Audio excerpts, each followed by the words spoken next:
반갑습니다. 금융자격증 강의와 관련돼서 저희 쪽에서 이제 부동산 쪽을 오랫동안 해왔는데요. 부동산학개론과 관련돼서는 저를 이제 걱정 안 하셔도 될 것 같습니다. 그런데 공인중개사 전반에 대해서 여러분들 처음 공부하시는 분들은 약간 부담스럽습니다.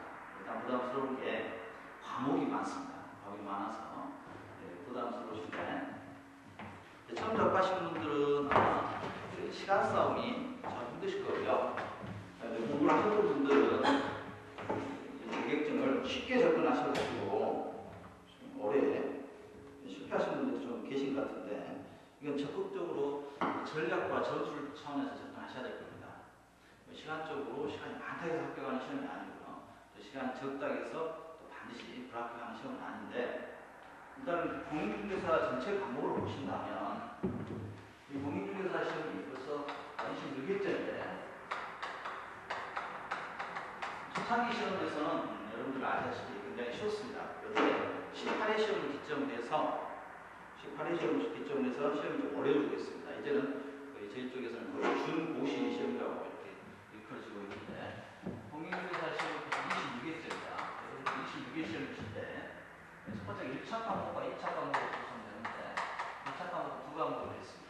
먼저 부동산학개론입니다. 여러분 시험장에 가시면 제일 먼저 만나는 과목이 부동산학개론이겠습니다. 두 번째 과목이 율법인데요. 율법은 법대를 졸업한 저희들도 수창기 거의 사시험 문제가 거의 출제가 되고 있기 때문에 율법 같은 경우는 분량 싸움에서 여러분들이 좀 더 많은 시간을 확보하셔야 됩니다. 그래서 율법 같은 경우는 공부를 하면 할수록 점수가 나오는 과목이고요. 부동산학개론은 그렇지가 않습니다. 잠깐 소개해 드리고요. 40문제 시험입니다. 40문제 시험에서 60점이니까 24개 이상 합격하셔야 합격합니다. 물론 과락이 있습니다. 과락은 과목당 40점 미만이니까요. 4, 46, 16개 미만이면 여러분들은 과락이 걸리게 되겠죠. 2차 과목. 2차 과목은 세 과목인데, 한 과목이 더 분류가 되어 있어서 네 과목으로.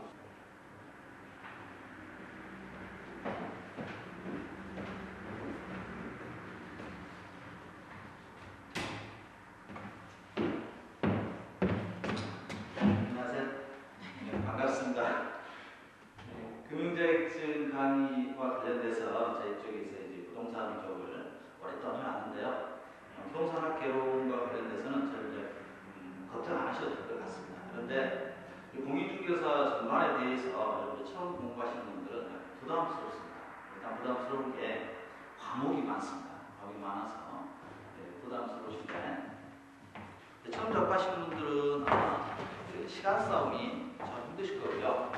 공부를 하는 분들은 자격증을 쉽게 접근하셔가지고 오래 실패하시는 분들이 좀 계신 것 같은데 이건 적극적으로 전략과 전술 차원에서 접근하셔야 될 겁니다. 시간적으로 시간이 많다 해서 합격하는 시험이 아니고요. 또 시간 적다 해서 또 반드시 불합격하는 시험은 아닌데 일단 공인중개사 전체 과목을 보신다면 이 공인중개사 시험이 벌써 26일째인데 초창기 시험에서는 여러분들 아시다시피 굉장히 쉬웠습니다. 그런데 18회 시험을 기점으로 해서 시험이 좀 어려워지고 있습니다. 이제는 거의 저희 쪽에서는 거의 준고시 시험이라고 이렇게 일컬어지고 있는데 공인중개사 시험이 26일째입니다. 26일 시험이신데 첫 번째 1차 과목과 2차 과목을 보시면 되는데 1차 과목은 두 과목을 했습니다. 먼저 부동산학개론입니다. 여러분 시험장에 가시면 제일 먼저 만나는 과목이 부동산학개론이겠습니다. 두 번째 과목이 율법인데요. 율법은 법대를 졸업한 저희들도 수창기 거의 사시험 문제가 거의 출제가 되고 있기 때문에 율법 같은 경우는 분량 싸움에서 여러분들이 좀 더 많은 시간을 확보하셔야 됩니다. 그래서 율법 같은 경우는 공부를 하면 할수록 점수가 나오는 과목이고요. 부동산학개론은 그렇지가 않습니다. 잠깐 소개해 드리고요. 40문제 시험입니다. 40문제 시험에서 60점이니까 24개 이상 합격하셔야 합격합니다. 물론 과락이 있습니다. 과락은 과목당 40점 미만이니까요. 4, 4, 16, 16개 미만이면 여러분들은 과락이 걸리게 되겠죠. 2차 과목. 2차 과목은 과목은 세 과목인데 한 과목이 더 분류가 되어 있어서 네 과목으로 구성되는데 첫 번째가 중개사 실무죠. 여러분들이 이제 가장 가볍게 생각하시는 과목인데 학습 부담은 높습니다만 또 마찬가지로 고득점 해야 됩니다. 고득점 해야 되고요. 그 다음 공법인데요. 수험 문제 가장 어려워하죠. 공법에서 5점 맞기가 만만치가 않습니다. 공부 양이 워낙 막 방대하고요. 또 공법이 법 체계가 굉장히 딱딱합니다. 그래서 좀 어려고요. 공식법이 있고 세법이 있는데 공식법의 경우에는 24나 세법이 16나 이렇게 구성되어 있습니다. 이렇게 구성되어 있는데 여러분들 교재를 보시면 아시겠지만 이렇게 두껍습니다. 기본서 교재가 거의 과목별로 700페이지, 800페이지까지. 왜 그러냐면 시험이 늘어나면 늘어날수록 회차가 진행되면 될수록 기본서 분량은 계속 증가할 수밖에 없는 구조로 되어 있는데 1차 과목에서 먼저 합격하셔야 2차 과목이 여러분이 응시를 할 수가 있는데 2차 과목에 먼저 합격하시는 분도 있어요. 그러면 1차 과목은 의미가 없습니다. 시험장에서는 1, 2차를 동시에 볼 수가 있는데 동시에 시험을 여러분들 칠 수가 있거든요. 그런데 2차를 합격하시고 1차에서 과락이 나오신다든가 점수가 부족하시면 2차도 무효가 되는 시험이 되겠습니다. 공인중개사 시험은 같은 경우에 구성되어 있습니다. 올해는 10월 14일 시험이 진행되어 있는데 자 보시면 이게 중개사법 실무입니다. 알고 중개사법이죠. 실무라고 통상하는데요. 공통점을 여러분들이 기억하신다면 전부 법으로 구성되어 있습니다.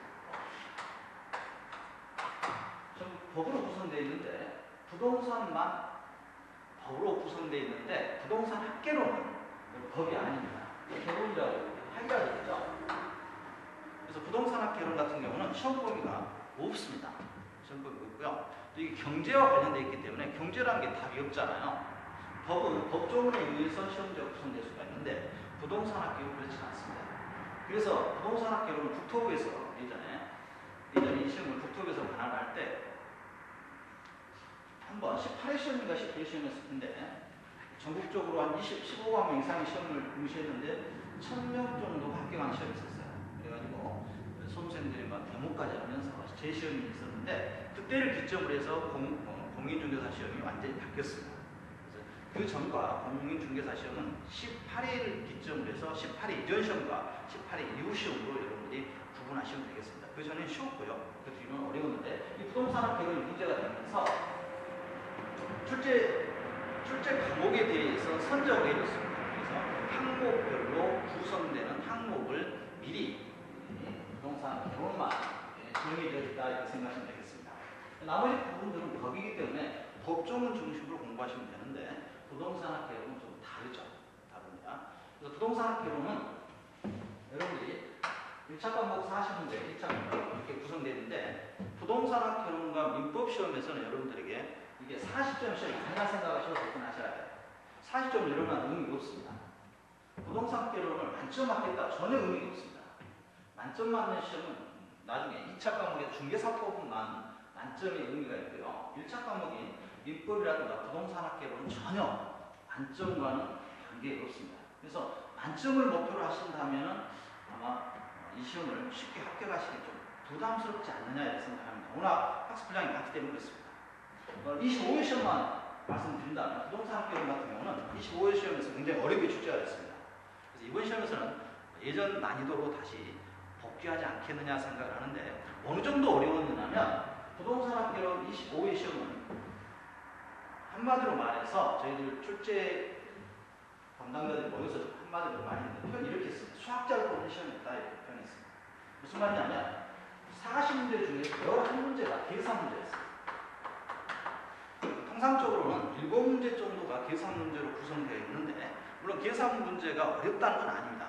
그러나 막상 시험장에서 80분 거의 100분 동안에 80문제의 민법 문항수가 많기 때문에 지문을 읽어 나간다 있어서 시간 부족이 굉장히 부족합니다. 100% 부족합니다. 거기에 계산 문제 하나 붙들고 있어버리면 약간 계산 착오 한번 계산기 잘못 두드리게 되면 한 문제 5분 이상을 소개하게 됩니다. 그리고 그게 맞았는지 틀렸는지도 잘 혼동스러워 이런 개념이기 때문에 계산 문제는 거의 학원가에서는 강의를 하지 않습니다. 이건 나중에 특강 형태로 별도로 모아서 하는데 이것까지 풀고 가시는 분들은 거의 없습니다. 왜냐하면 이렇게 생각하시면 돼요. 부동산학 개론에서 예를 들어서 80점을 맞고요. 100점 아니라고 하잖아요. 100점 만점 맞았습니다. 그런데 민법에서 38점 맞았어요. 프라큐. 이게 40점 맞아요. 40점. 최소 과락이. 그럼 부동산학 개론에서 몇 점이 만점이 있어요? 80점이겠죠? 둘이 합치면 120점이니까. 이런 관점에서 접근하셔야 돼요. 그래서 부동산학 개론과 민법은 80점 시험이라 생각하시면 돼요. 80점 이상 의미가 없습니다. 절대적으로 의미가 없습니다. 왜 절대적으로 의미가 없느냐? 다시 한번 말씀드리지만 민법에서 82.5 나오고요. 개론에서 37.5 나오면 불합격이에요.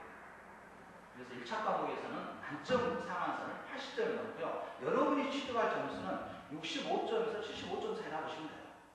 그럼 65점에서 75점 어떻게 취득하느냐? 공인중개사 시험에서 가장 실패한 대표적인 사례는 시험 문항에 대한 접근 방법이 잘못되어 있습니다. 어떻게 되어 있느냐? 시험 문제는 상, 중, 하로 구성되어 있습니다. 상, 중, 하로 구성되는데 대부분 학원가에서는 저는 그렇게 강의한 적이 없습니다. 그래서 수강생들이 좋아하는데요. 대부분 학원가에서는 상에 20% 출제하거든요. 중에 60%, 하에 20%입니다. 근데 학원가에서는 약간 어려운 쪽 위주로 강의를 하게 되죠. 그럴 수밖에 없죠. 쉬운 걸 하게 되면 수강생이 좀 싫어하지 않겠습니까? 싫어한다는 표현보다는 많은 걸 또 계속 반복한다는 것이 싫어하죠. 그래서 되게 이거, 그래서 여기에도 뭐 상과 하로 있고 이게 중상의 이 정도 난이도의 강의를 되게 구성되어 있습니다. 그런데 합격 점수는 다르죠. 합격 점수는 20점, 이거 확보하고 이거 확보하면 되는데 굳이 이렇게 어렵게 강의할 필요는 없다 이렇게 생각을 해요. 수험생 입장에서도 이렇게 어렵게 공부하실 필요는 없을 것 같습니다. 과목이 많잖아요. 그래서 여러분들이 절대적으로 시험 문제 접근하실 때는 하와 중 이상은 여러분들이 획득하고 나머지 문제는 시험 보는 요령이 있습니다. 이건 여러분들이 나중에 기출문제 풀이 과정이라든가 문제 풀이 과정에서 시험 문제 어떻게 찍느냐 이것까지 강의를 할 텐데요. 실제로 합니다. 근데 지금 하면 의미가 없죠. 지금 하면 의미가 없으니까 하지 않는데 막판에 8월, 9월 달에는 시험 문제 찍는 방법까지 강의합니다. 거의 찍는 방법도 70, 80점 맞습니다. 그런데 여러분들이 확보할 점수는 40점이에요. 40점은 확실히 알아요. 40점만 확실히 안다면 나머지는 찍는 방법에 의해서도 여러분들이 충분히 합격할 수가 있습니다. 그래서 계산 문제는 여러분들이 미리 포기하셔야 될 것 같습니다. 부동산학 개론에서 제 강의에서는 미리 말씀드리는데요. 계산 문제는 수업 시간에 거의 언급하지 않겠습니다.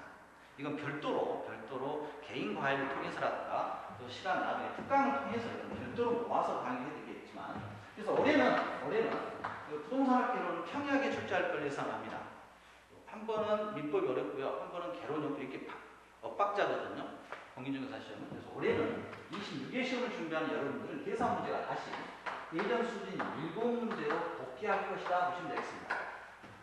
그래서 감정평가론에서 계산 문제 한 3문제, 그 다음에 수요 공급 쪽에서 경제론 쪽에서 한두 문제 이렇게 해서 입지론 쪽에서 한 문제. 올해는 입지론 쪽 강조합니다. 학파, 작년, 재작년에 학파 문제가 무려 6문제에서 8문제 출제했습니다. 작년에 적었죠? 그렇다면 올해는 다시 시험 문제가 평이해졌다 생각한다면 미리 말씀드리는데 학파 쪽은, 입지론 쪽은 제가 강의를 충실히 해드릴까 생각합니다. 그래서 계산 문제에 대해서는 여러분들이 처음부터 좀 약간 포기하는 이런 개념으로 접근하시는 것이 현실적인 시험 전략에서는 맞지 않겠느냐 생각합니다. 그렇다고 해서 계산 문제 전혀 안 하겠다는 건 아니고요.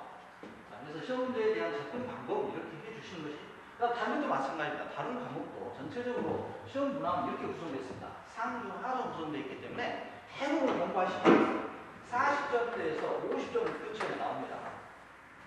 혼자 공부하시든 학원 강의를 공부하시든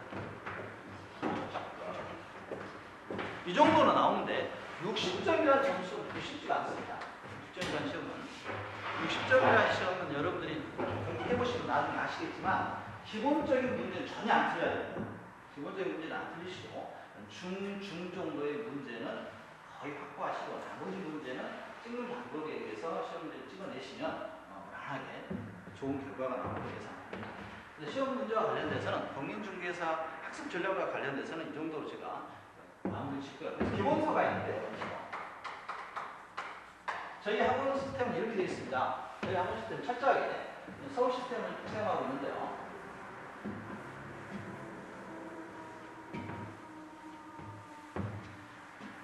처음부터 유학적 방향 좋겠죠. 여러분 입장에서. 그렇지만 점수 획득하기엔 좀 버겁습니다. 우리가 일종의 이렇게 생각하시면 돼요. 여러분들은 지금 현재 동계훈련 받고 있는 프로야구 선수다 생각하시면 되겠습니다.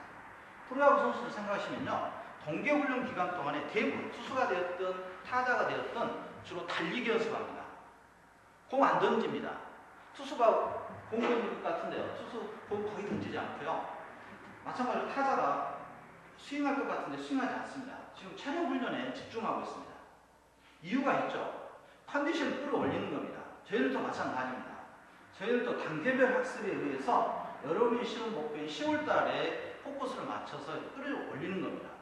이게 학교 과정이라 생각하시면 되겠습니다. 그래서 학교에서 독학하시는 분이 있고요. 물론 서울대를 독학으로 갈 수도 있겠죠. 있지만 확률적으로 이제 개천에서 용나던 시대는 떠났지 않습니까? 지금 사이는 시스템 사이입니다. 철저하게 시스템 사이이기 때문에 어떤 시스템 속에서 여러분들이 접근하냐에 따라서 완전히 결과는 달라집니다. 왜 강남에서 서울대를 많이 갔습니까? 저희 때만 하더라도요. 서울대는 지방에서 70% 이상이 갔습니다. 지방 70% 이상이 갔는데 지금 강남에서 70% 이상이 가요. 이유가 있죠. 강남 친구들 머리가 더 좋나요? 그건 아니잖아요. 어렸을 때부터 체계 속에서 시스템 속에서 유치원 때부터 시스템 속에서 중고등학교 과정을 봤기 때문에 그렇습니다. 여러분도 마찬가지입니다. 그래서 미리 말씀드릴 때 저희는 이렇게 구성되어 있습니다. 이건 기초 강의가 지금 약간 늦게 시작하는 사실입니다. 늦게 시작하는 사실인데 대부분 학원가에서는 1, 2월달에 기초 강의 시작합니다. 기초 이론 과정이고 그다음에 3, 4월달에 2순환 4, 5, 6월달에 3순환 이렇게 구성되는데 저희는 이 과정 속에서 1순환과 2순환은 2개월 과정입니다. 2개월 과정이니까 수업만 충실히 나오신다면 여러분들이 충분히 전혀 모르는 내용이잖아요. 전혀.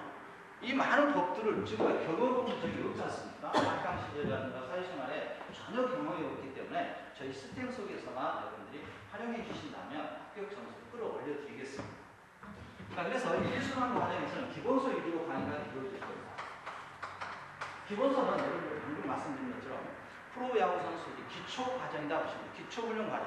이 훈련을 누가 더 열심히 했느냐에 따라서 10월 달에 문제풀이 과정에서 달라질 겁니다.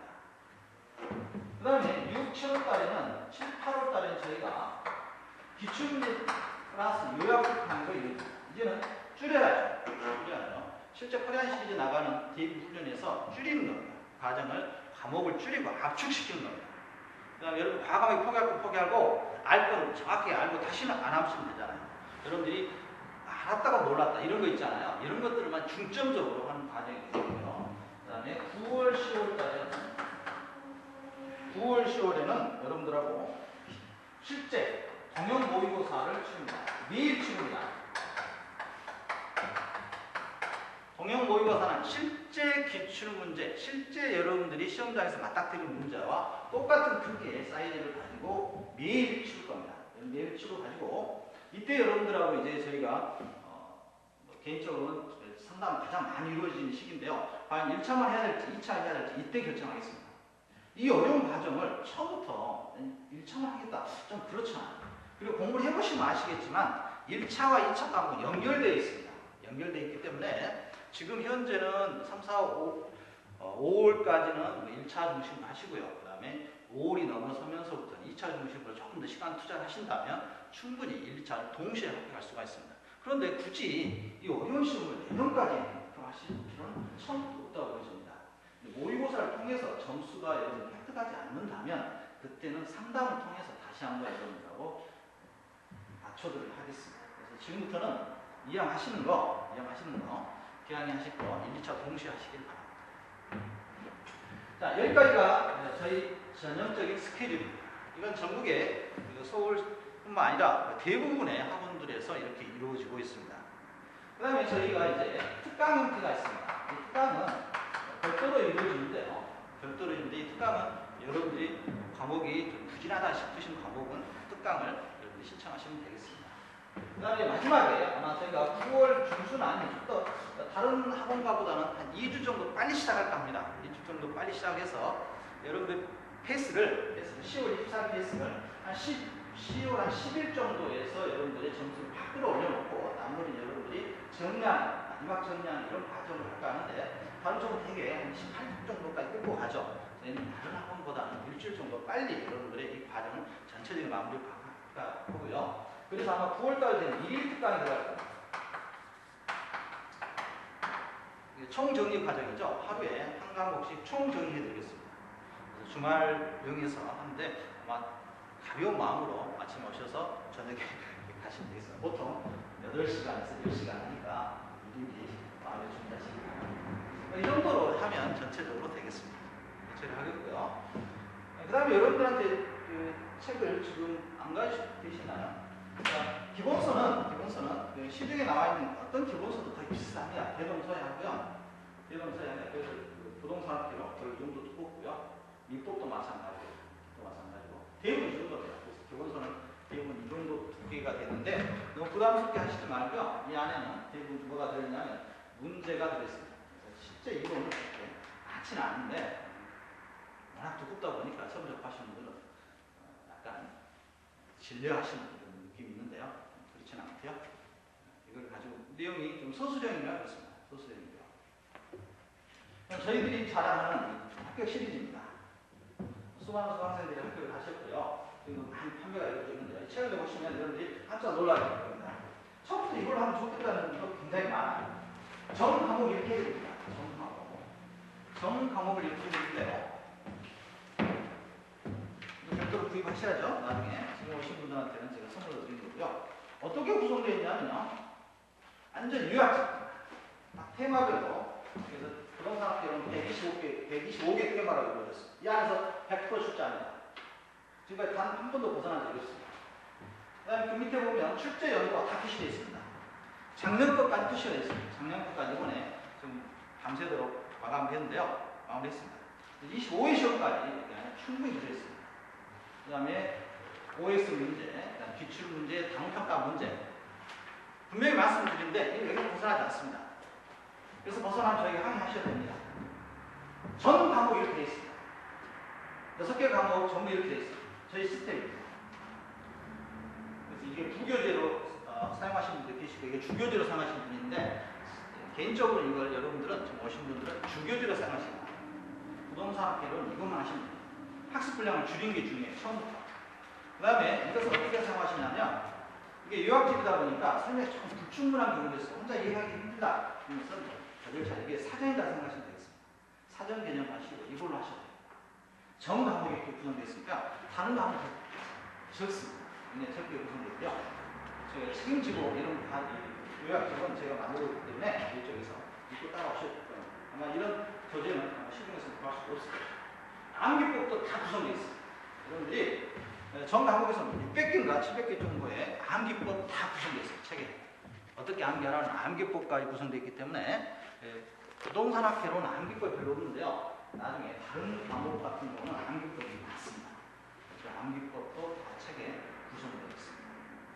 약간 이제 단점이라면 다 장점만 있을 수는 없겠죠. 단점이라면 처음 공부하신 분들한테 이게 워낙 단답형 형태로 문장이 구성되어 있기 때문에 실제 시험장에서 서술형이 나오면 좀 어렵습니다. 핵심만 있기 때문에. 그래서 기본서가 필요하겠습니다.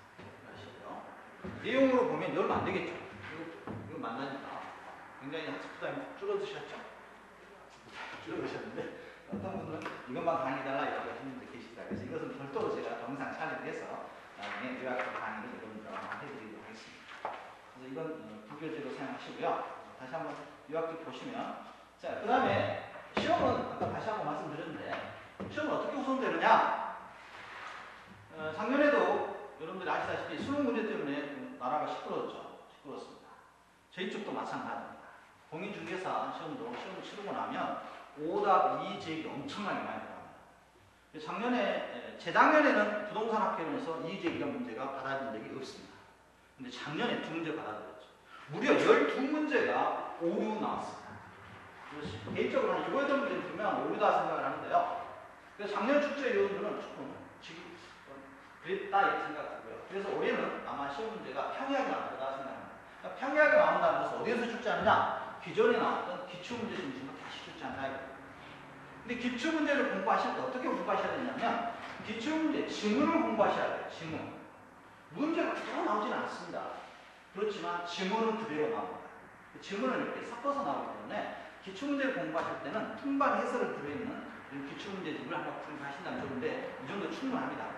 이게 언제부터 들었냐면 10년치가 들어있습니다. 10년치. 그러니까 400문제면요. 10년치 400문제죠. 2000개의 지문이 들어있습니다. 그래서 이제 충분합니다. 충분한데 공부를 하셨던 분들은 이 책에 매력이 빠지시고 한 번 정도 공부했었던 분들은 이 정도면 충분하겠다 느끼실 거고요. 처음 하신 분들은 이거 좀 얇지 않느냐?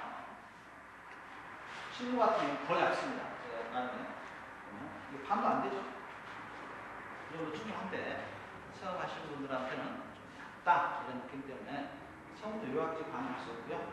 지금부터 스퀴즈 연습할 수는 없잖아요. 지금부터는 달리기 연습할 수 있어야 되니까 기본서 강의를 드리겠습니다. 이렇게 하시고요. 저희가 이제 개인적으로 친해지시면은 참 한번 공부하셨던 분들은 바꾸시잖아요.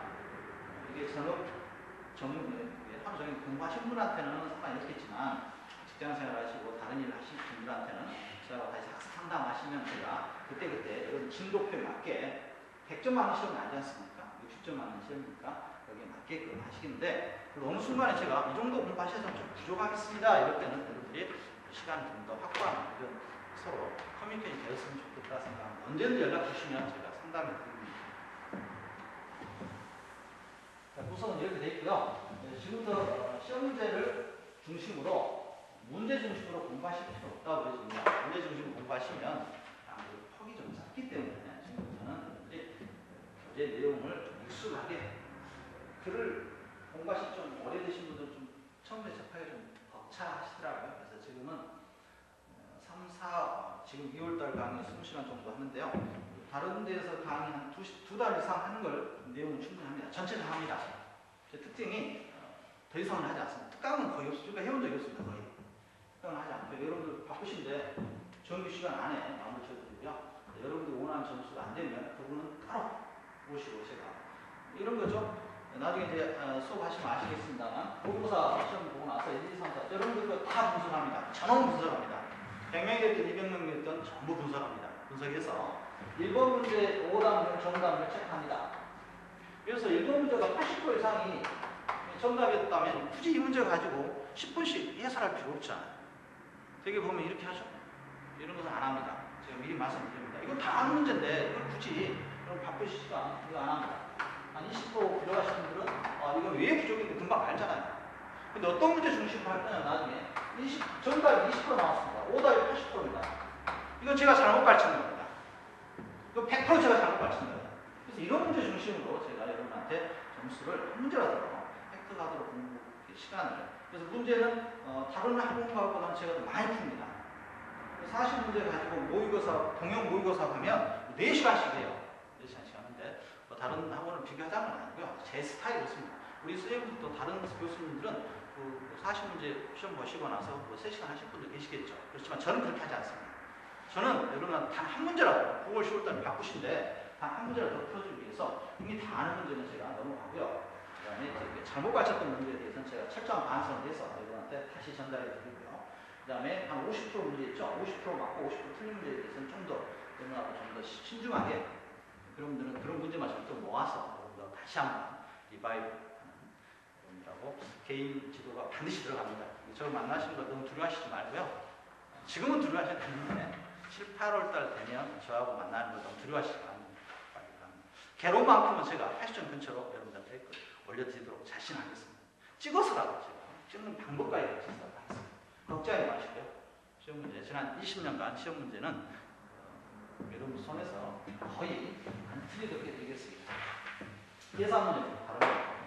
그래서 이게 시리즈로 나갈 겁니다. 저는 과목이 있는데 지금 이제 작년 25회 문제까지 지금 같이 하다 보니까 지금 정강욱이 지금 나와 있는데 출판이 안 나와서 출판사 지금 선정해서 해야 되는데 일단 여러분들 바빠서 제가 일단 접사해와서 이렇게 어차피 올해는 이렇게 할지는 모르겠습니다.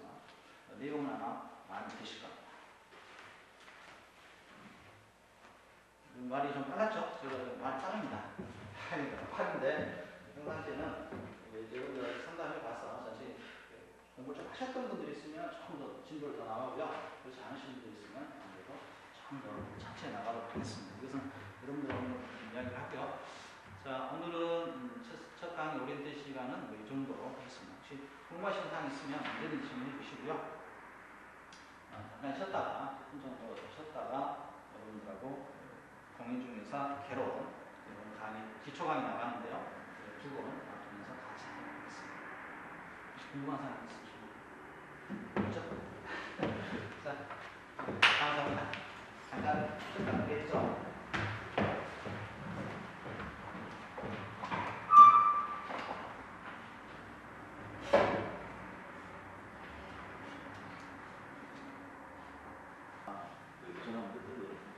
저는 순천 사람이 거의 나가중개사도 많이. 이게 평생 직원으로서 가치가 있죠. 저기 아니 또 여자로서 좀 매력이 있는 것 같아요. 여자분들, 남자분들은 약간 꽝깨가 있거든요. 시간적인 네, 시간적인 여유도 있고.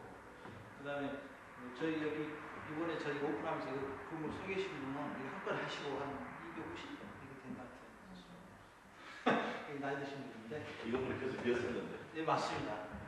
잘하시네요. 아, 저도 지금 학원에 지금 하기는. 아, 그래서 나중에 시간이 남아서. 예, 예. 어디서? 저도 지금 13년 차에 제가 지금. 아, 영화군요? 예, 예. 아, 오전으로 시간이 남고, 원래는 서울에서 학원 망해먹고, 학원 절대 안 한다고 귀농했는데, 다시 또 배운 게 더 득집이라고. 저 비싸시네요. 아, 이러다가 딱 보니까 걱정되더라고. 이거 수강생 2명 가지고. 저 같은 경우는 아예 처음에 기본 베이스가 안 깔리면은, 저는 제가 연락하고, 연락 수강하기 때문에 큰 부담 없이 하는데, 딱, 제가 수강생이면서도 같은 학원하는 입장이 되다 보니까요. 저는 지금까지 하고 나서 항상 2분부터 시작했던 것 같아요. 그렇지 않으셔야 되겠습니다. 그리고 저도 마찬가지로 2과목 강의를 하니까 책은 이거 제가 다 썼는데 다 6과목 하면 그렇지 않습니까? 수강생 2과목 제가 하고요. 혹시 또 수강생 많아지면 제가 개론만 할까 생각하고 있습니다. 이 학번에 제일 싫은 라이벌이 있었어요. 여기가 규모는 저희보다 한 5배 정도 컸는데 그 원장들끼리 이제 서로 약간 라이벌 관계였는데 이 학원은 많이 이제 지금 이제 다른 데 가가지고 많이 힘들어하고 저희는 그냥 크게 안 하고 저랑 연만 둘이만 하고 나중에 도움 좀 받겠습니다. 아니면 제가 그 많이 받는데 그래서 여러분 교재 부동산학 개론, 부동산학 개론은 여러분 상식전에서 접근하셔도 한 30점 이렇게 나오는데 60점 근처가 조금 그렇죠. 문제는 이제 법기 나중에 정책론과 감정평가는 조금 어렵고요. 그다음에 경제론 쪽이 좀 어려워하시죠. 워낙 우리가 중학교 사회시 이후에는 접근해본 적이 없기 때문에 그쪽은 제가 적당하게 여러분들 맞게 해서 강의 조절하도록 하겠습니다. 그래서 혹시 그쪽에서 강의를 빼먹더라도 미리 제가 양해 말씀드리겠습니다. 부동산학 개론의 그 첫 번째 여러분 시험장에 가시면 학개론 기초문제에서 3문제가 출제하는데 실제로는 3문제가 더 됩니다. 3문제가 이건 저희 쪽에서 접근하기도 그렇고요. 다른 과목에서 접근한 것들이거든요. 이쪽에서 7문제 정도가 출제를 합니다. 실제로. 그러면 저희 쪽에서 3문제, 공시법에서 한두 문제, 공법에서 한두 문제 이렇게 또 출제하고 실무에서도 가끔씩 한 문제씩 이렇게 출제하기 때문에 이건 여러분들 2차 과목을 하신 분은 저희가 강의를 하지 않는데 지금 이제 2차 과목을 하지 않았기 때문에 제가 한 번만 살짝만 살펴보고 가겠습니다. 5페이지에 보시면 이제 5페이지 보시면 두 번째입니다. 5페이지 보시면 부동산 용어에 있습니다. 이 교재 책 순서는 첫 번째 용어가 되어 있습니다. 이 책이 용어가 되어 있고요. 그 다음에 설명이 되어 있고 나중에 보시면 OX 문제가 있고 기출문제, 심화문제 이런 식으로 구성되어 있고 또 나중에 마지막 단원 보면 요점 내용이 있습니다. 그래서 책 한 권이 구성 면에서는 나쁘지 않다 이렇게 생각합니다. 그래서 책을 이미 선정하셨으면 믿고 따라오셔야 됩니다. 수험생들한테 이제 마지막으로 강조드리고 싶은 것은 공부를 하시다 보면 자료에 대한 욕심이 많습니다. 자료. 처음부터 자료 하지 마세요. 여러분한테 있는 자료는 담당하는 교수님한테 다 있다고 보시면 돼요. 그래서 교수님하고 먼저 상담하시죠. 또 여러분들이 뭐 학습법에 대해서 어떤 게 있다면, 물론 암기법은 난 그거 도저히 안 외워진다, 이런 것은 혹시 교수님이 안 가르쳐 주신다면 여러분들이 스스로 할 수 있겠지만, 다른 사이트에 가서 이렇게 온라인에서 엄청 많거든요. 똑같은 내용으로 가르치지 않습니까? 그래서 자료에 대한 욕심은 처음부터 안 가시는 게, 그래서 미리 말씀드렸던 겁니다. 이 두 권만 하겠다 이런 거잖아요. 두 권만. 기본서 하나, 요약서 하나. 그 다음에 나중에 200제나 300제 문제풀이. 그 다음에 장판지 모의고사가 있거든요. 그건 저희들이. 근데 그래서 책은 더 이상 욕심내지 않기 바랍니다. 제발 부탁드립니다. 제발 어떤 파트는 어떤 책이 좀 달려있을 수 있어요. 여러분 느낌에. 그렇지만 전체적인 내용은 다 똑같습니다. 똑같으니까 자료에 대한 욕심은 처음부터. 그래서 저희 강의 특징은, 전 지금까지 거의 오랫동안 강의를 하고 있지만 프린트물을 나눠줘본 적이 거의 없어요. 프린트물을 나눠본 적이 있는 이유가, 프린트물을 나눠주면 수험생들은 그 당시에는 당장은 좋아하는데 지나고 보면 다 없어졌어요. 안 가지고 다닙니다. 다 이렇게 그것을 간지도 모르고요. 괜히 불필요한 거기 때문에 책 안에서 다 해결하겠습니다. 그 다음에 여러분들한테 이제 처음 하시는 분들은, 공부를 하신 분들은 잘 아시겠지만, 저만의 색깔 하나 준비하시기 바랍니다. 저만의 색깔. 무슨 말이냐면, 제가 책에 노트에 책에 밑줄을 그으라고 그러거든요. 그러면은 여러분들이 예를 들어서 부동산학 개론 선생은 색깔을 마음에 안 드니까 빨간색. 그럼 저하고 제가 밑줄 칠하면 빨간색만 치시죠. 빨간색. 그리고 나중에 여러분들이 다른 책을 보다가 필요한 것은 여러분의 색깔을 다른 색으로 하세요. 그래야 강사가 했던 말과 여러분이 했던 중요도가 차이가 납니다. 그게 눈에 구별이 돼야 되는데, 어떤 수강생들을 보시면 처음부터 검정색, 책도 검정색, 여러분이 중요 표시도 검정색. 그럼 나중에 어떤 게 눈이 확 안 띄어져요. 그럼 시간 절약할 수가 없기 때문에 저만의 색깔 하나 준비하시기 바랍니다. 저는 개인적으로 노란 형광펜이라든가 주황색 형광펜 좋아합니다. 그러니까 이것은 왕교수 색깔. 그래가지고 제가 밑줄 치세요. 그러면 그건 제 색깔이니까 거기 밑줄 치시고요. 그 옆에다가 첨가할 때 쓰는 여러분의 색깔을 다른 색깔로 준비해서 이렇게 하시면 나중에 복습을 할 때 이게 어느 정도 10월달 되면 복습을 하셔야 되냐면, 이렇게 책만 이렇게 넘겨야 돼요. 쭉쭉. 그럼 이거 딱딱 튀어나오거든요. 근데 그때도 튀어나오지 않는다면은 공부가 조금 마음이 부담스럽습니다. 지금 미리 말씀드리니까 저만의 색깔을 하나 준비하셨으면 참 고맙겠다 이렇게 말씀드립니다. 그 다음에 진짜 잔소리 같은데요. 노트를 한 번 있어야 되겠습니다. 노트, 제가 지금은 여러분한테 노트 검사하지 않습니다. 저희니까 분명히 아니다. 노트 검사. 저는 이렇게 생각하시면 돼요. 여러분들하고 학교에서 만났으니까 선생님이다 이렇게 생각하시면 좋겠습니다. 노트를 준비한 이유가요, 여러분들의 공부 양을 보기 위해서 그럽니다. 여기다가 노트 한번 학습지 연습장에 상관없습니다. 이렇게 하시고요. 여기다 이렇게 제가 써보라는 의미에서 부동산학 개론 이렇게 한번 써보십시오. 그럼 써보세요. 한번. 이게 너무 지겹다 생각하시지 말고요. 공부 방법은 5가지 방법이 있지 않습니까? 먼저 듣기. 저는 철저하게 이렇게 합니다. 듣기. 두 번째 보겠습니까? 읽기잖아요. 읽기. 어렸을 때 누워서 들었잖아요. 그 다음에 초등학교 입학하니까 맨날 읽었잖아요. 그 다음 세 번째 보겠습니까? 쓰기잖아요. 쓰기. 받아쓰기 했지 않습니까? 그래서 여러분들도, 여러분 자제분들이 초등학교 1학년 때 받아쓰기에서 100점 맞으면 좋아하시지 않습니까? 기뻐하시죠. 그럼 네 번째가 뭐겠습니까? 보기입니다. 보기. 동영상 보기. 동영상이 없으면, 그래서 학교 다니는 거 아니겠습니까? 학교 다니면서 선생님 강의를 보기 위해서 보기. 5번째로 보겠습니다. 5번째. 그렇죠. 시험 보고 시험. 그래서 여러분들이 실력 평가를 해야 되니까 쓰기, 보기, 듣기, 그 다음에 마지막 평가, 시험 보기. 이걸 제가 나중에 보기 위해서 여러분한테 노트 준비하시라는 겁니다. 왜 이걸 보냐면, 여러분들이 공부를 하시다 보면 단원 평가를 여러분들이 푸실 거예요. 풉니다. 여러분들 단원 평가 푸는데, 이제 분명히 날짜 적고요. 날짜 몇 월 며칠 하시고 단원 평가 일곱 쭉 풀어보세요. 똑같은 단원 평가를 3번 이상 풀으셔야 됩니다. 3번 이상 푸는데, 제가 만약에 보면서 어떤 문제를 맞고 틀렸어요. 그러면 저는 한 문제 알 수 있잖아요. 사장님께서 이 분야는 좀 안 돼 있구나, 공부가. 그럼 그것만 제가 한번 딱 집어주시면 되잖아요. 그런데 이게 안 돼 있으면 여러분 공부가 어떻게 돼 있는지 모르잖아요. 전혀 제가 어떤 공부가 어떻게 돼 있는지 전혀 알 수가 없기 때문에 저에게 보여주기 위해서라도 하나 노트 중에 딱 제가 넘겨봅니다. 이렇게 좀 넘겨봐. 이 파트 좀 공부 안 돼 있구나. 그러면 여러분한테 쪽집게 강의가 되는데 이게 안 됐으면 쪽집게 강의 해줄 수가 없습니다. 아는 거 계속 반복하면 서로 짜증나지 않습니까? 이건 하나 준비해 주시면 저한테 도움이 되겠습니다. 저를 위해서 한번 준비해 주시기 바랍니다. 쓰기도 제가 가끔씩 할 겁니다. 처음에 나오는 용어는 혹시 써봐야 된다. 룰을 보는 거하고 쓴 거하고 전혀 차이가 있습니다. 그래서 부동산학입니다. 부동산학은 그냥 간단하게 한번 넘어가도록 하겠습니다. 먼저 처음에 여러분들 여기 단어평가 이거 먼저 펴볼까요? 앞에 목차가 중요하죠. 공부하기 전에 항상 여러분들한테 당부드리고 싶으면서 5분 정도는 3분에서 5분 정도 목차만 한 번에다 쭉 읽어주시기 바랍니다. 목차만 읽어 학교 갑니다. 결국은 이 목차 안에서 시험 나오니까요.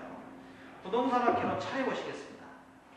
폈으니까 여기 보시면 여기다가 우리 교재 편제는 실제 시험 문제 편제하고 약간 바뀌어 있더라고요. 제가 정정해 드리겠습니다. 먼저 부동산학 총용 1하고 되어 있는데요. 1장, 2장, 3장에서 세 문항 출제합니다. 세 문항. 이건 거의 상식선입니다. 상식선인데 이쪽을 뭐 공부 열심히 할 필요는 없습니다. 할 필요 없고요. 나중에 1차, 2차를 동시에 하시다 보면 이건 자연스럽게 습득하는 분야입니다. 몇 개 하지만 제가 생각에는 3개에서 4개 정도만 여러분들이 이쪽에서는 공부할 게 있는데요. 나머지는 할 게 없습니다. 세 문장 출제하는데 실제 시험장에서 1번부터 3번 거의 안 출시해야 되겠죠? 일단 부동산 강론입니다. 일단 총론 있고 강론이 있다는 것은 총론의 내용이 강론에서 이제 세세하게 나온다는 거죠. 법책이 이렇게 되어 있습니다. 우리나라는 대륙법, 독일 법을 따랐기 때문에 되게 독일법이 이렇게 되어 있죠. 총론 있고 강론이 있습니다. 그래서 우리나라도 법책이 전부 이렇게 되어 있습니다. 그래서 강론에서 부동산 수요 공급 이론인데 여기서 이제 두 문제 정도 출제합니다. 이쪽을 어려워하죠. 이쪽이 어렵습니다. 계산 문제 하나 하고 수요 공급 문제 하나 나오고요. 경기 변동 이론은 두 문제 나오는데 이것도 거의 안 틀려야 되죠. 이쪽이 어려운 문제 딱 정해져 있습니다. 100% 정해져 있습니다. 제가 강의 중에 이거 100% 나옵니다. 명예를 걸고 합니다. 이거 출제합니다. 미리 말하면 여기서 올해는 거미집 이론 100% 나옵니다. 작년에 좀 안 나왔었죠? 거미집은 한 단어 기억하면 탄수 하나만 기억하면 되겠습니다. 복잡한 거 하나도 없습니다.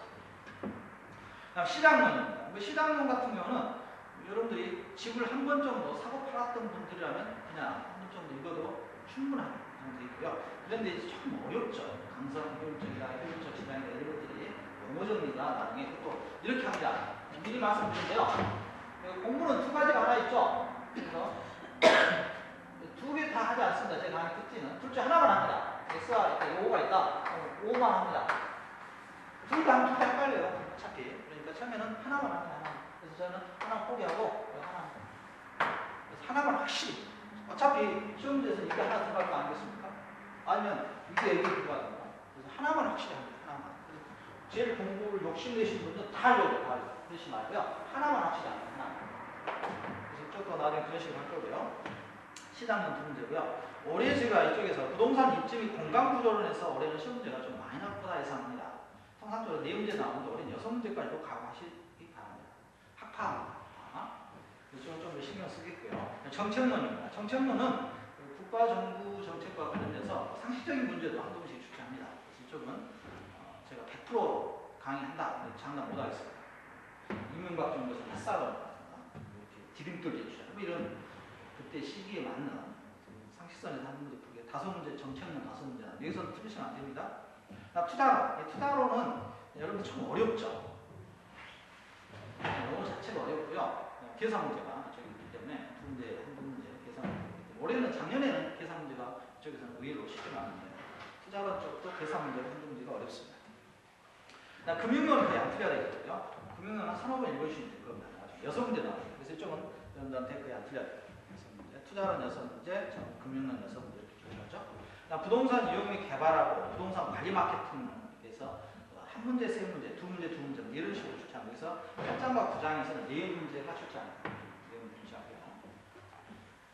그다음 감정평가론입니다. 이 감정평가론은 이제 막판이 되면 여러분들이 수험생 막판이 되면 거의 포기하는 파트가 대부분 이쪽이죠. 왜냐하면 계산 문제가 제 4강 쪽에 계산 문제가 많습니다.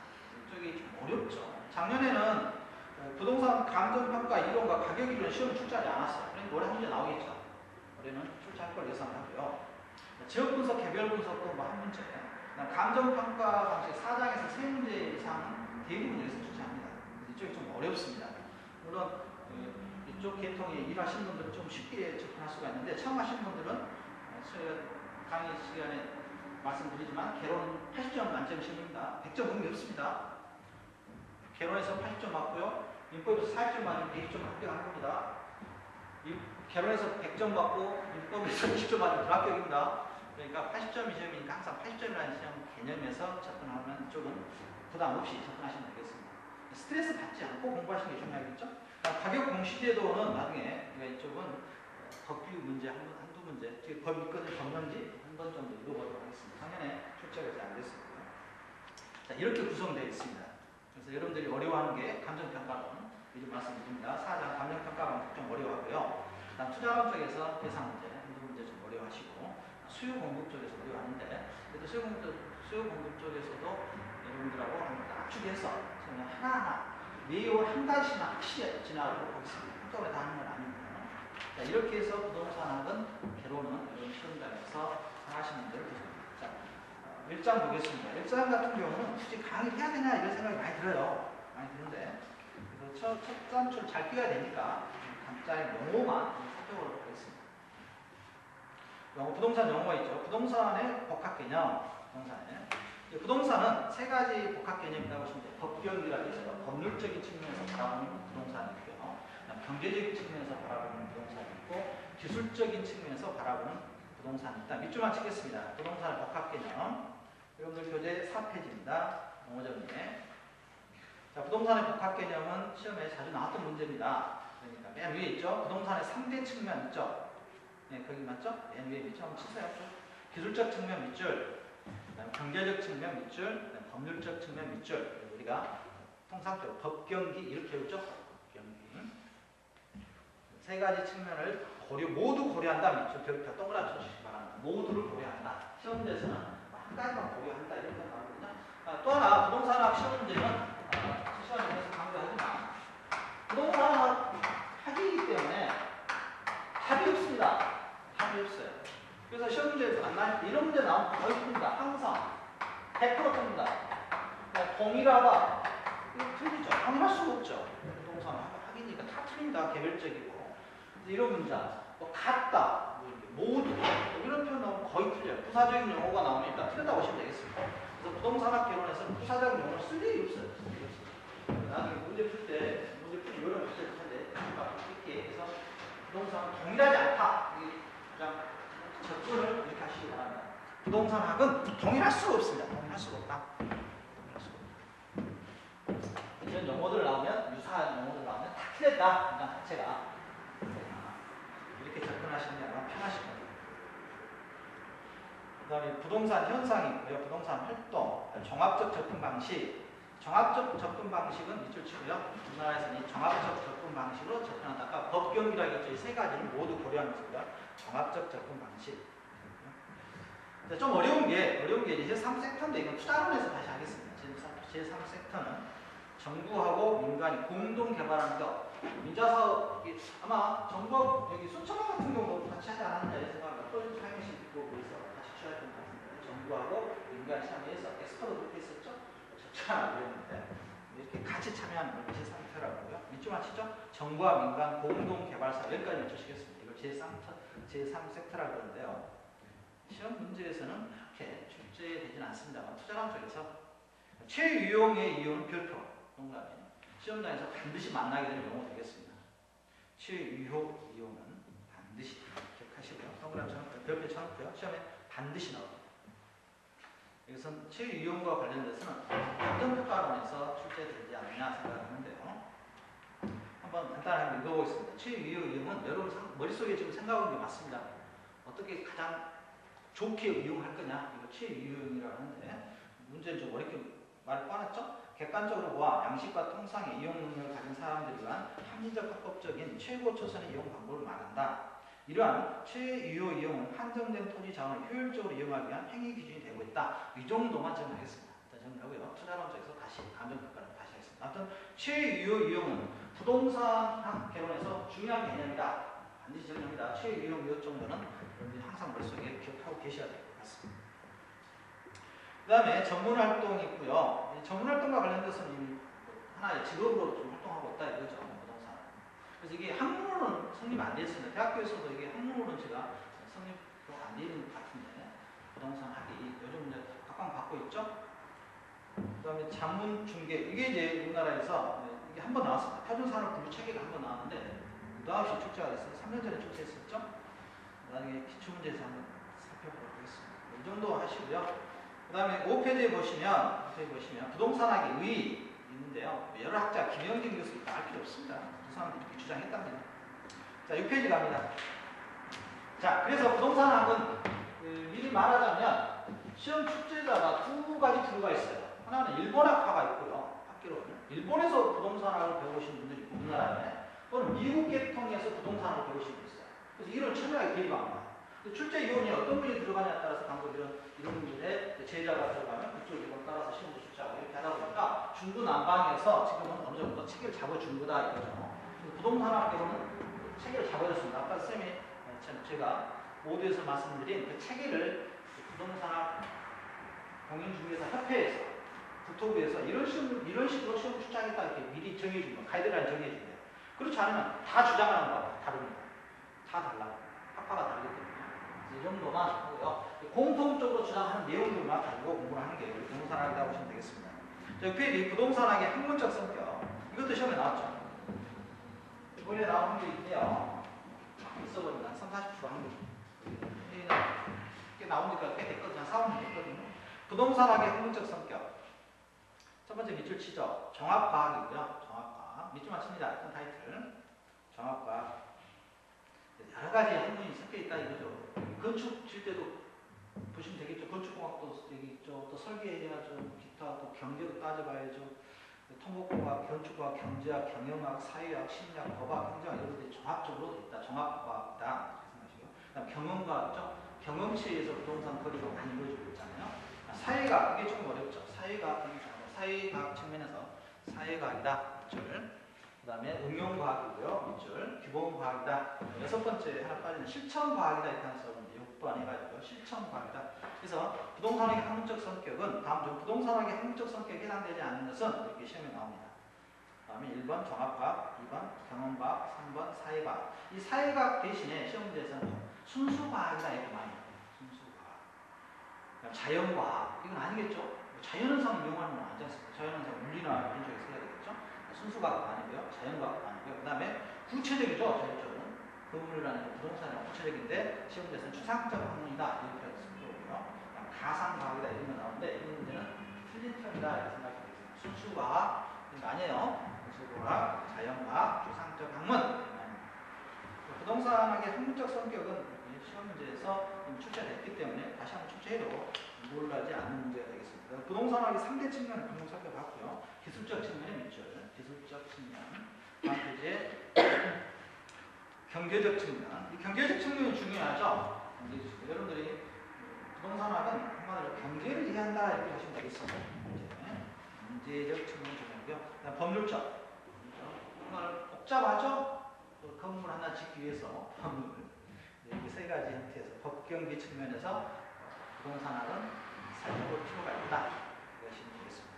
법경기 기억하시고요. 법경기.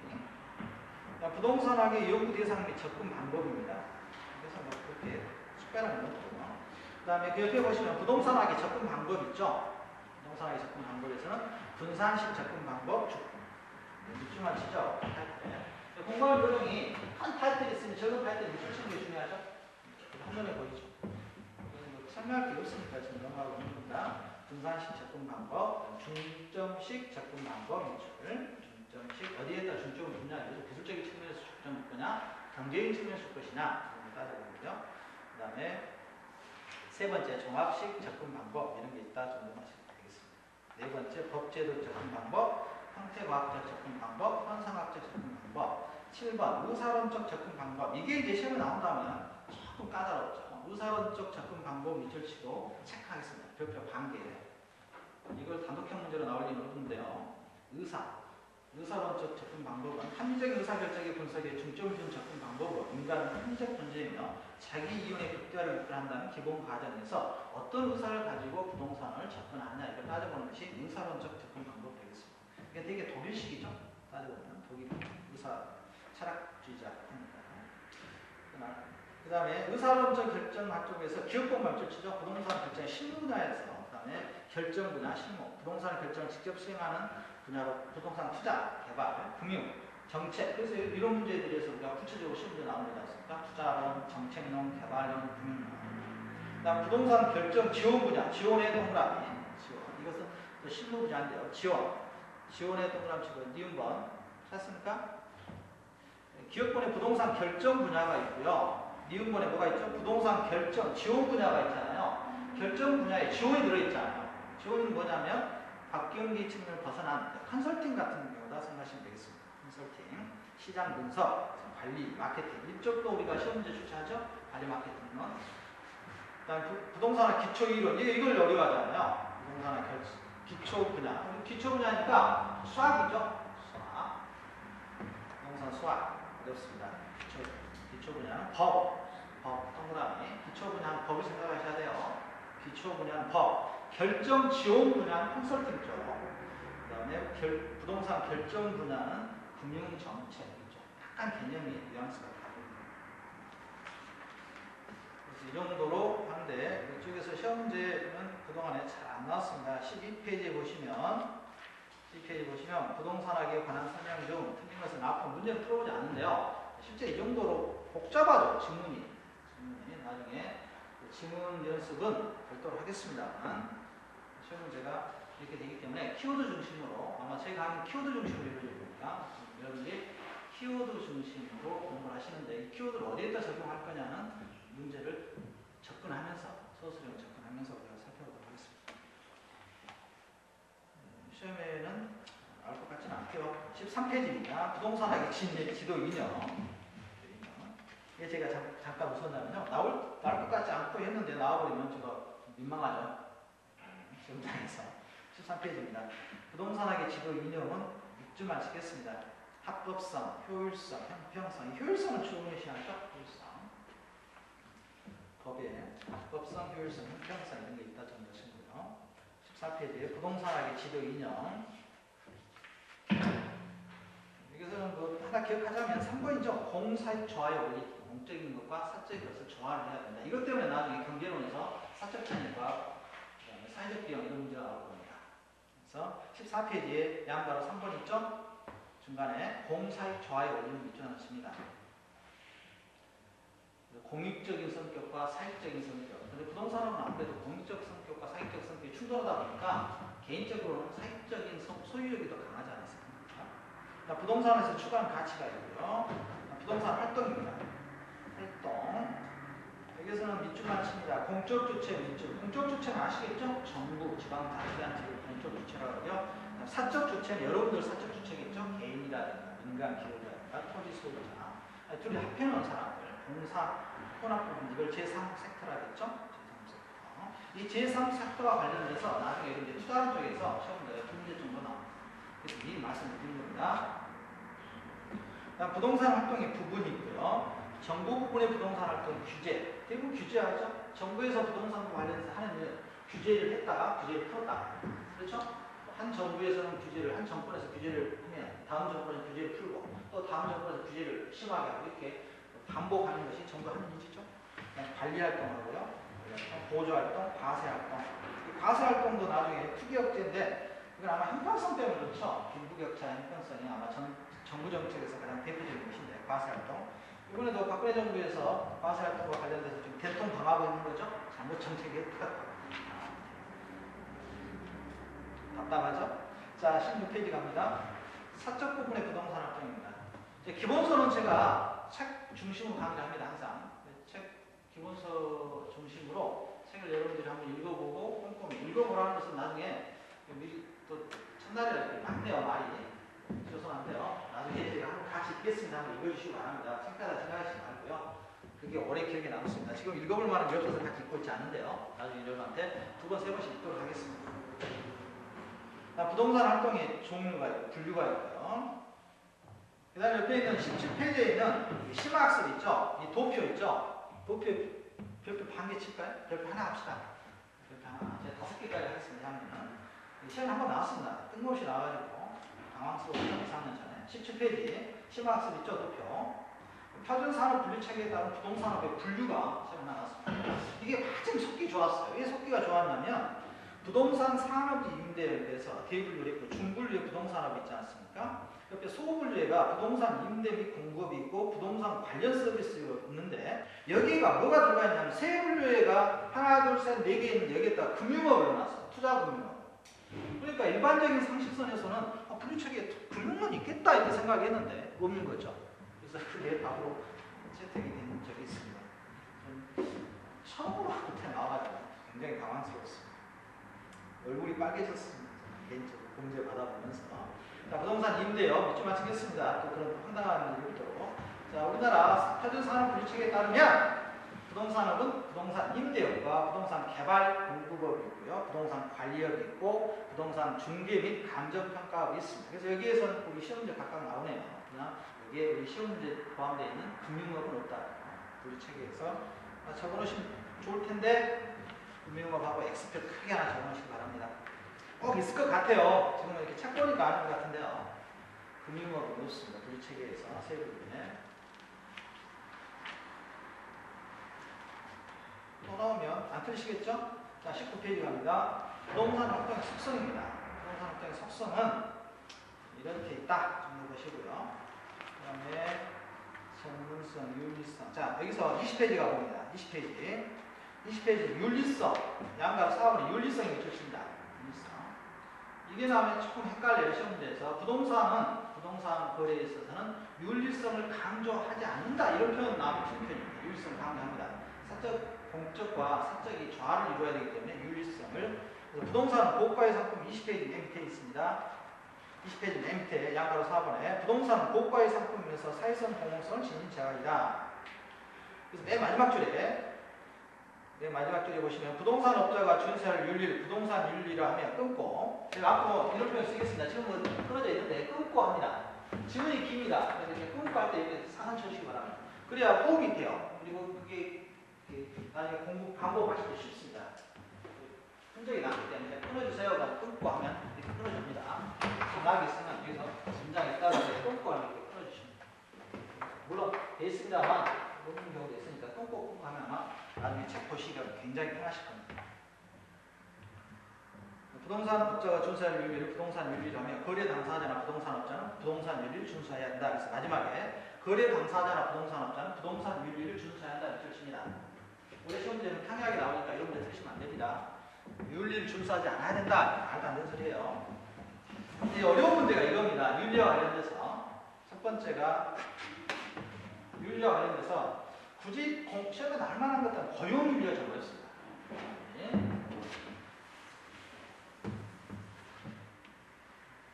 부동산 윤리. 윤리 책에 보시면 첫 번째 고용윤리가 있습니다. 고용윤리는 여러분 나중에 읽으셔야 될 겁니다. 고용윤리는 종업원과의 관계고요. 기업 내부 조직에서 조직원 간에 지켜야 할 도리를 말한다. 그래서 기업 내부 조직 간의 윤리를 우리가 고용윤리가 한다. 이렇게 생각하시면 되겠습니다. 이것만 정확하게 알면 나머지 안 해도 돼요. 나머지 안 해도 되는데 이제 나머지 한번 헷갈리기 시작합니다. 다시 한번 정리합니다. 고용윤리라는 것은 잘 아시겠지만 종업원들과 회사와 기업 내부 간의 윤리를 의미한다. 이거 꼭 기억해 주셔야 돼요. 이게 왜 헷갈리냐면 좀 있으면 나중에 조직윤리가 헷갈려요. 조직윤리하고 고용윤리가 헷갈리게 돼 있습니다. 조직윤리는 동업자. 이번에 조직윤리를 벗어난 애들이 있죠. 우즈베키스탄. 보셨습니까? 대사님은? 상당히 있죠? 네. 축구 경기 보는데 별로 차없잖아요. 보통 줄 알았습니다.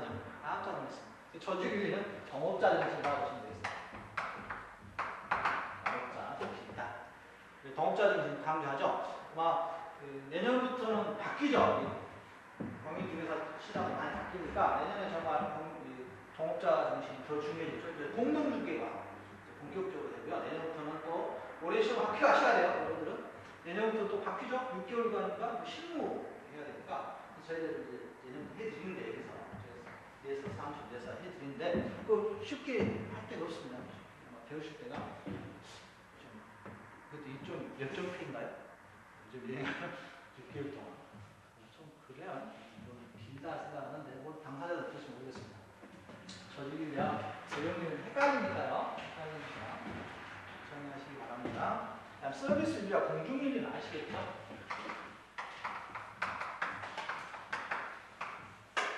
서비스 윤리와 공중 윤리는 어렵지 않는데 이 두 개는 좀 헷갈리는 요소가 있습니다.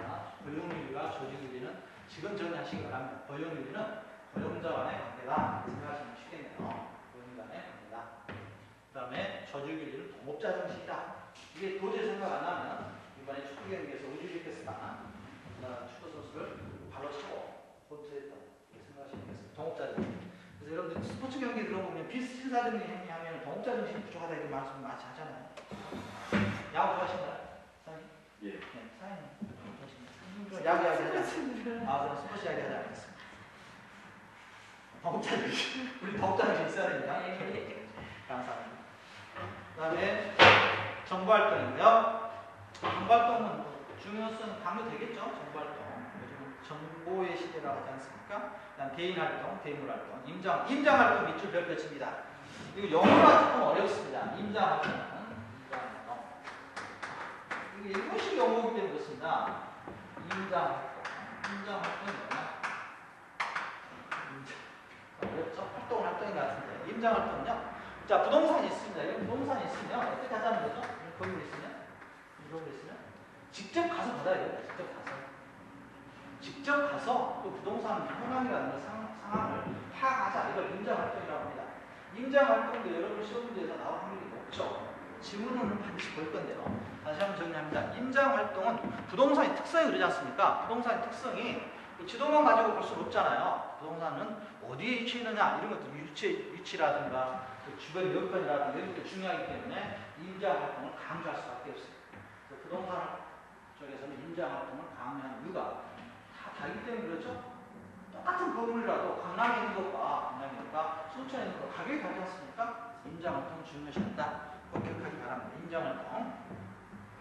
자, 부동산 활동은 임장활동으로 만드는 이론적 부분은 다음과 같다. 1, 2, 3, 4번은 묶어서 이렇게 제가 묶어놔서 이렇게 묶어줍니다. 1, 2, 3, 4 묶어주시기 바라고요. 임장활동인데 토지는 부동성이 동그란 별표. 두 개로 중요한 용어 하나 나왔습니다. 부동성. 한글로 생각하면 쉬워요. 아니 붙자죠. 동이 뭐겠습니까? 움직일 동. 이게 성질, 움직이는 성질인데 움직이는 성질이 아니다 이거죠. 그러니까 부동산은 움직일 수 있다 없다. 뭐겠습니까, 선생님? 없다. 그렇죠. 이게 부동성이에요. 시험 원래 100% 나온다. 26개 시험에서 부동성, 부중성. 구분하는 문제 100% 나올 수 없고 작년에 나왔으니까 100% 나옵니다. 이게 헷갈립니다. 부동성 꼭 기억하시기 바랍니다. 임장활동을 한 이유, 이 부동성 때문에 그렇습니다. 부동산 움직일 수가 없습니다. 고정인 위치가 고정되어 있잖아요. 그래서 반드시 가서 봐야 돼요. 부동성 중요합니다. 부동성. 그럼 우리 사용하셨으니까 이거 다 헷갈려서 그렇습니다. 부증성은 뭐겠습니까? 그렇죠. 증거하는 거. 부동산은 증거하는 성질이 있습니까? 토지가 막 늘어납니다. 자랍니다. 아니죠. 토지는 한정적이잖아요. 그래서 부동성과 부중성이 중요한 겁니다. 토지는 이렇게 있으면 이게 자라나지 않습니다. 청소년처럼 다음날 이렇게 자라나고, 그 다음날 이렇게 자라나고, 이렇게. 그럴 수 있나요? 아니다 이겁니다. 그래서 부동산이 임장활동이 중요한 부동성도 있지만 부중성 두 가지 구분할 줄 알아야 된다. 오늘 가장 어려운 용어입니다. 오늘 이것만 하셔도 됩니다. 오늘 강의 다 몰라도 부동성과 부중성의 용어 정리만 하시고 가셔도 굉장히 성공하신 겁니다. 부동산학교 전체를 통틀어서 부동성과 부중성 계속해서 나올 겁니다. 그러니까 다시 한번 정리합니다. 부동성은 움직이는 성질이 없다. 그래서 부동성 위치가 고정되어 있다 이겁니다. 고정되어 있다. 부중성 토지가 늘어날 수 없다 이겁니다. 토지가 늘어나지 않아요. 토지가 늘어나지 않으니까 희소 가치가 있는 거죠. 위치에 따라서 다릅니다. 구분할 줄 아셔야 됩니다. 부동성과 부중성은 어려운 용어 중에 가장 어려운 용어 나왔습니다. 자, 1번 부동산은 토지는 부동성과 개별성이라는 자연적 특징이 있기 때문에 임장활동이 중요시하고요. 두 번째, 부동산 활동은 대물 활동이자 정보 활동이기 때문이다. 그렇죠? 임장활동, 부동산 활동은 어디에 위치했느냐, 또 어떤 정보를 가지고 내가 부동산의 가치가 다 다르죠. 그래서 경매활동 하시는 분들이 정보를 많이 하시죠. 정보에 따라서 그 가치가 달라졌으니까 부동산 가치가. 세 번째, 부동산 결정에 필요한 많은 사항을 서면 자료만은 파악하기 어렵기 때문에 직접 가서 보는 겁니다. 임장활동. 그다음 네 번째, 임장활동을 소홀히 할 경우 부동산 결정의 합리성 문제와 책임의 문제가 발생할 수 있기 때문이다. 그래서 임장활동은 우리가 중요시하고 있습니다. 실제로 경험하라 이겁니다. 아까 우리가 부동산학은 경험과학이다 이런 말씀하셨잖아요. 그래서 경험하라 이겁니다. 중요한 개념이에요. 임장활동, 부동산 엄청 어려운 거 나왔으니까 이것은 나중에 노트에 한번 써주시기 바랍니다. 부동산 움직일 수 없다. 부동산은 부증성 한번 다시 하겠습니다. 부증성은 토지는 증가할 수 없다. 시험 문제 100% 나올 겁니다. 배리의 장기성이 있고요. 자, 배리의 장기성은 영속성도 나중에 중요한데요. 토지는 유한하죠. 끊임없지 않습니까? 없어지지 않잖아요. 영속성. 용도의 다양하죠. 나중에 여러분들이 어디 지역에 따라서는 상업지구냐, 일반 주택지구냐 다 다르죠? 학교 앞이나 용도의 다양성, 사회적, 경제적, 행정 위치, 가변성 특성인데 부동산 활동은 장래에 대한 예측을 거쳐 결정되어 실행되어야 한다. 알겠습니다. 이 정도 특징만 기억하면 되겠습니다. 그래서 중요했던 것은 임장활동 중요했습니다. 다음 페이지 갑니다. 자, 이 공간 활동과 관련돼서 이런 시험에 나중에 두 문제 정도 줄지 않을 텐데 공간이라는 개념을 들어가겠습니다. 공간은 어렵지 않습니다. 이 공간에서 어떤 일이 결정되지? 임대료가 결정됩니다. 공간은 어디서나 공급에서 나중에 나옵니다. 공급 측면에서 살펴볼 텐데 공간 그렇게 생각하지 말고요. 공간은 임대료가 결정되는 시장이다 보시면 되겠습니다. 그래서 나중에 문제가 출제가 되죠. 공간이라는 개념. 공간은 공급에서 제공하고요. 건물 지으면 되잖아요. 그다음 임대료가 결정이 됐다. 임대료 결정이 되면 나중에 수요 요인도 같이 결정이 되겠죠. 그래서 공간 활동은 중요합니다. 근데 공간 활동이 이 문제는 100% 쉽지 않을 겁니다. 그래도 세 가지가 있죠. 땅이다 그러면 토지다 생각하신다면 지하가 있고 지하 공간이 있고 그다음 지표 공간이 있고 무슨 공간이 있겠습니까? 하늘로 가는 것을 우리가 공중 공간이라고 합니다. 지금 3차원 측면에서 공간을 살펴보고 있습니다. 하늘 위에 있는 것도 중요하죠? 공중 지표 지하. 이 공중 공간과 관련돼서는 시험 문제가 별도로 영종류 개발 제도라든지 기타 등등이 나왔습니다.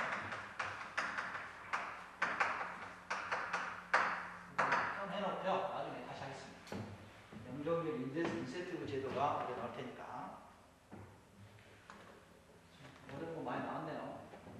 첫날 보셨는데 머리 아파하시지 말고요. 이렇게 많이 안 하는데 첫날은. 자, 복합 개념이고요. 부동산 활동 일반 원칙이 있습니다.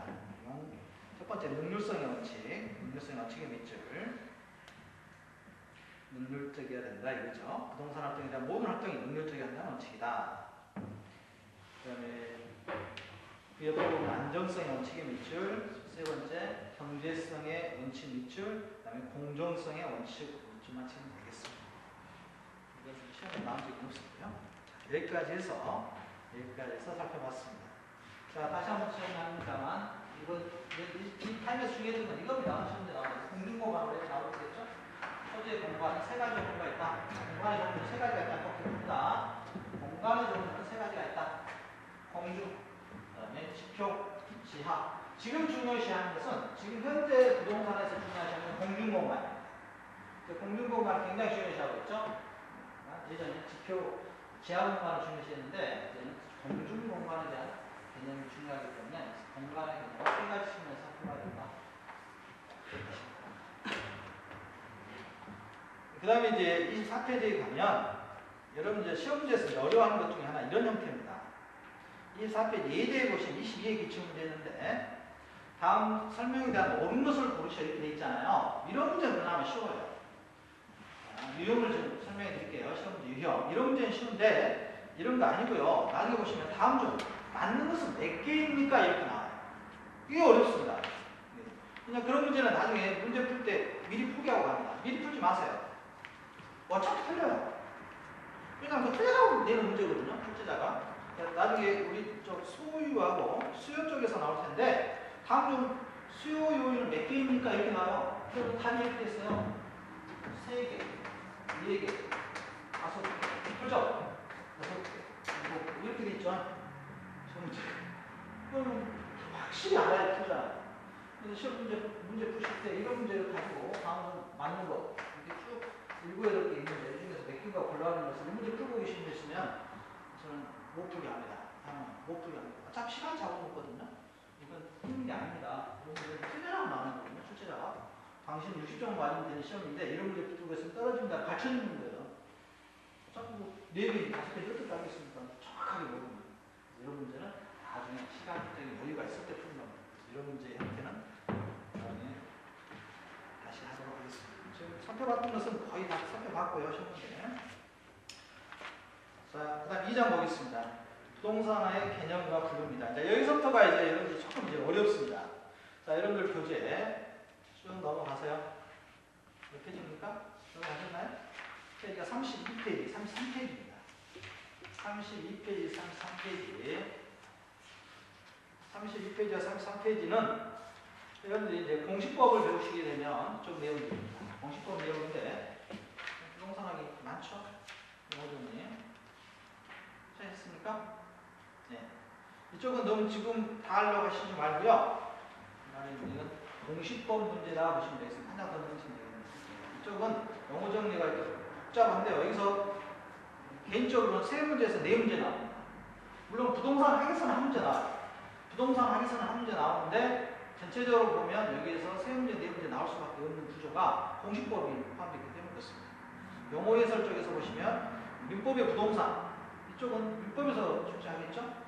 협의의 부동산과 광의 부동산 이걸 해야 또 나중에 공시법에서 등기 쪽도 할 수가 있으니까요. 쭉 나와서 공신의 원칙과 공신의 원칙은 여러분들 이제 등기법에서 중요시하죠.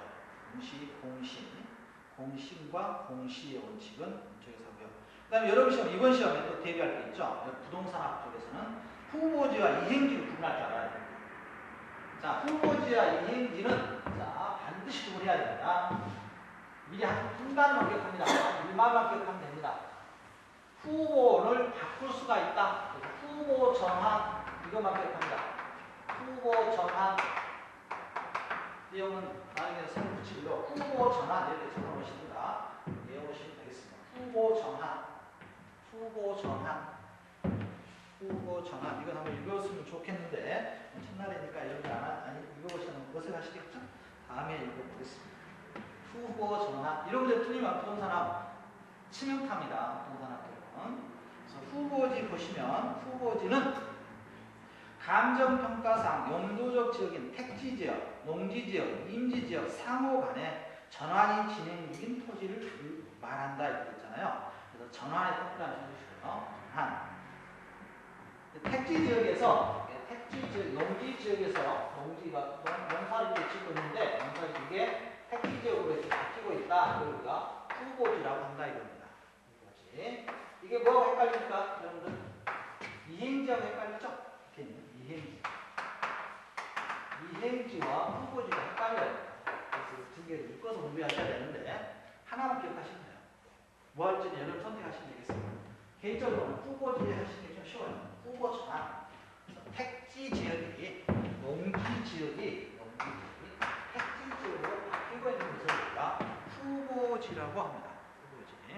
지금 쉬운 것 같은데요. 나중에 시험 질문만 나면 혹시 후보지였나?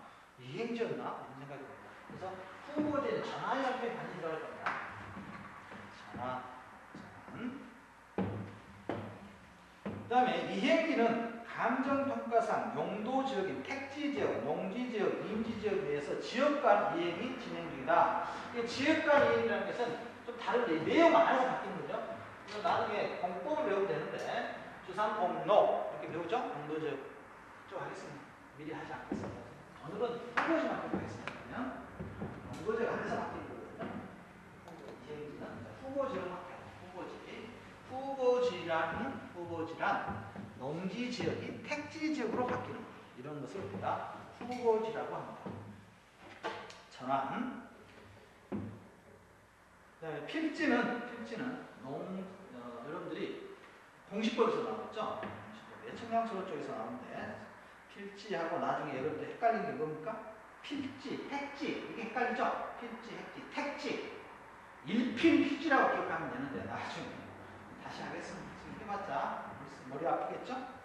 일필휘지라고 나중에 기억하면 돼요. 필지는 우리가 측량수량 및 지적에 관한 법률상의 정의로 하나의 직원이 붙는 토지의 등록 단위 있죠. 필지, 등록 단위다. 필지는 등록 단위입니다.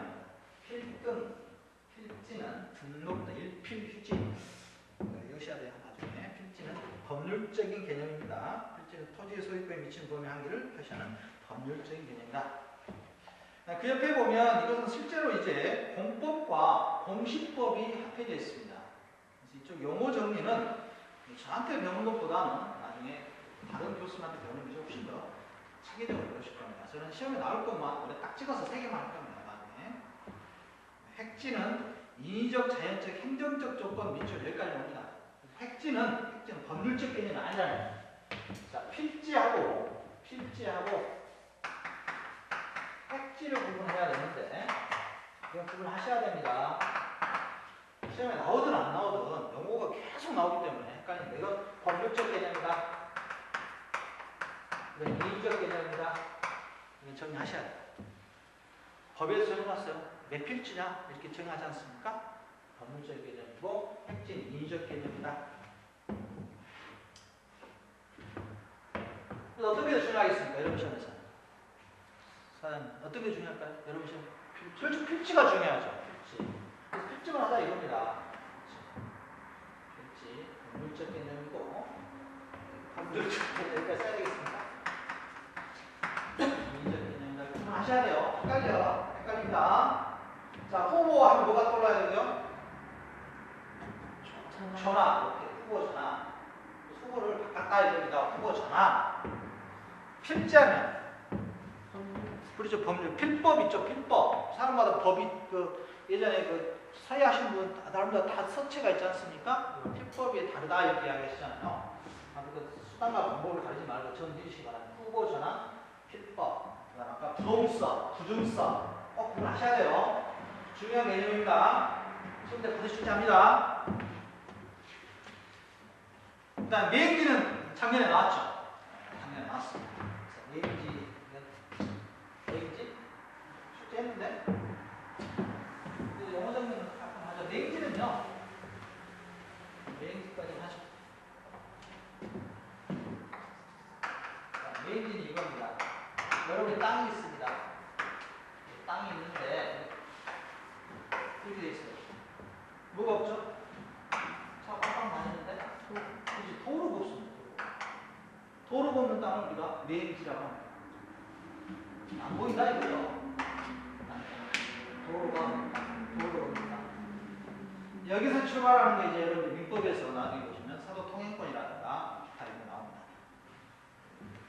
지역권 이런 거 나오겠죠? 매행지. 작년 출제했습니다. 그래서 올해는 좀 떨어집니다만 참고로 이렇게 생각하시면 돼요. 작년 5회 시험 문제에서 한 보통 4문제에서 5문제 출제합니다. 똑같이는 아니고요. 유사하게 그 문제 그대로 나오니까 올해 공법에서 그렇게 나와가지고 좀 고생들 하셨죠?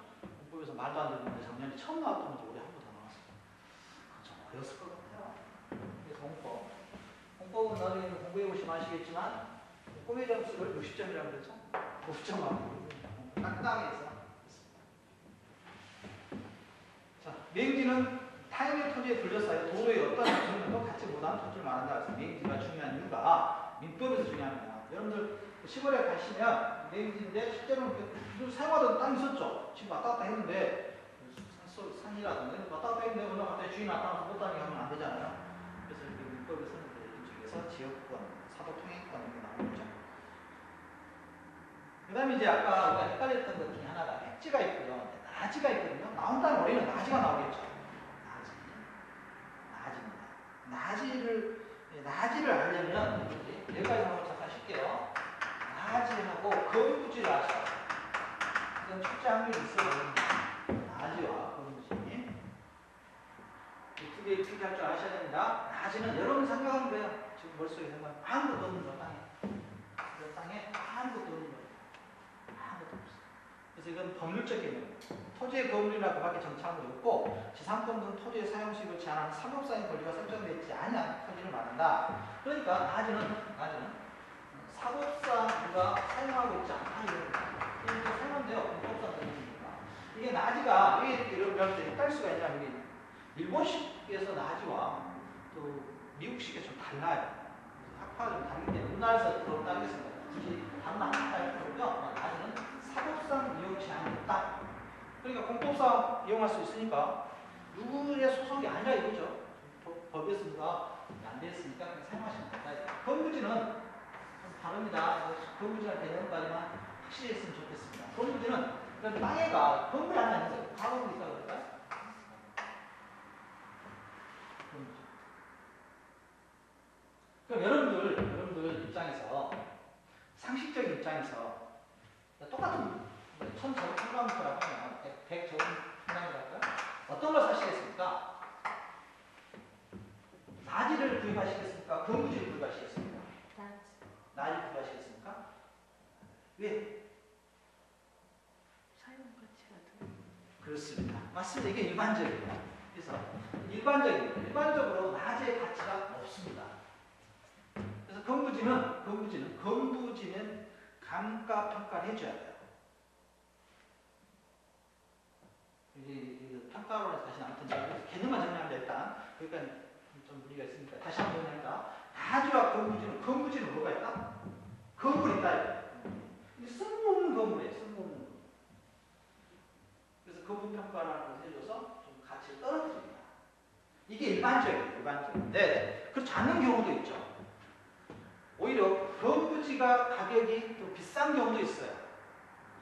예를 들어서 개발지역에 뿌임이 있다. 그럼 더 비싸잖아요. 그래서 그 예외적인 경우가 있는데 일반적인 경우만 한다면 건부지는 개념만 정리합니다. 땅 위에 건부지 잠깐 물어봅니다.